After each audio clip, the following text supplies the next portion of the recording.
I love my country. I love the French people.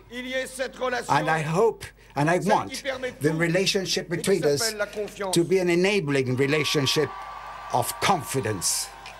Kien tard il-ħadd filgħaxija li bdew ħerġin l-ewwel indikazzjonijiet dwar fejn kien se jmur ir-riżultat tal-elezzjonijiet presidenzjali fi Franza.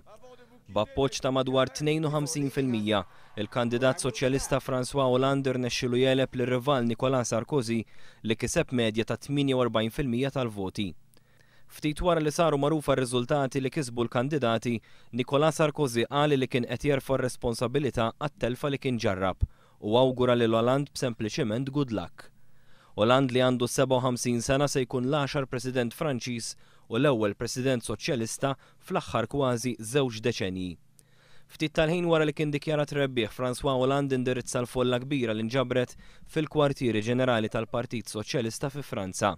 Bħalissa dej diskors ta' rebħa ta' François Hollande u ibbaża d-diskors tiegħu fuq dak li qal matul il-kampanja li se jkun President ta' Franza kollha, li se jkun President li jara li l-ġustizzja ssir vera, President taż-żgħażagħ, se jkun ukoll President li iġib anke bidla fl-Ewropa li minn Ewropa ta' austerità timxi lejn Ewropa ta' tkabbir ekonomiku għall-Ewropej kollha.